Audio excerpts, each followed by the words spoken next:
और उन्होंने उस कुलदीप बिश्नोई को ये एहसास कराना शुरू किया कि जब हम इन गाड़ियों में चढ़ना चाहते थे ना रथ यात्रा में, तो भी तेरे वर्कर हमें नहीं चढ़ने देते थे, और अब आ जाए ऊंट पहाड़ के नीचे आ गया। बिल्कुल, वो ऊंट पहाड़ के नीचे ये आया कि उसको पहले तो ये कहा गया भाई 45-45 पर हम नहीं करेंगे, अब हम 70-20 पर करेंगे। पहले 60-30 कहा गया, फिर 70-20 कहा गया, लास्ट में यहां तक भी हो गया कि 80 और 10, 10 सीटें देंगे, आपको लेनी है तो ले लो, नहीं लेनी तो टाल करो।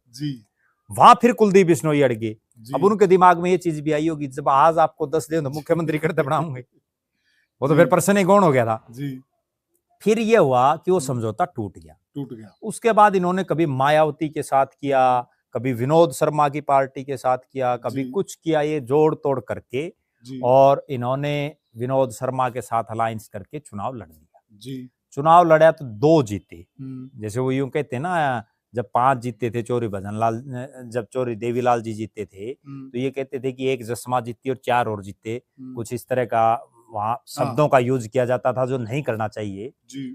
उसी तरह से फिर यूं कहना शुरू हो गया भाई 1 स्कूटी की सवारी आ गई, 2 जीते, और वो 2 भी सिर्फ इसलिए जीते कि 80 में रेणुका बिश्नोई को टिकट दी हस्का की, और वहां विनोद भाणा की खिलाफत थी। वो खिलाफत इसलिए थी कि वो 5 साल सीपीएस रहे थे हुड्डा साहब के समय में, और उस समय कई जमीनों के मेम का बाग कर और कई मामले उछले, तो इसलिए वो रेणुका जीत गई। और 80 में चूंकि उस समय तक जो पंजाबी वोट था ना, वो चौधरी भजनलाल के परिवार के साथ था, और 80 में पंजाबी वोट बड़े अच्छे खासे थे शहर में, तो वो रेणुका जीत गई और आदमपुर से जीत गए कुलदीप बिश्नोई। बाकी सौदा सब साफ, कोई नहीं जीता।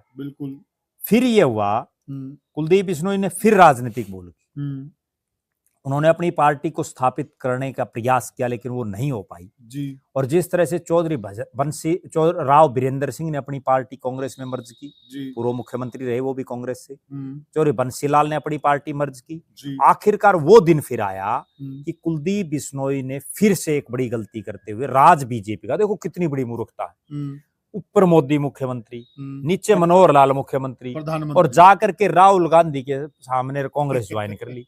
और वो कांग्रेस ज्वाइन कर ली जिसमें वो ये कहते थे कि सोनिया गांधी की वजह से हमारा सब सिस्टम खराब हुआ। भूपेंद्र सिंह हुड्डा को तो दिन रात गाल बकते थे, राजनीतिक गालें, ठीक है, उसके बावजूद उनके घर पे हलवा खाया है।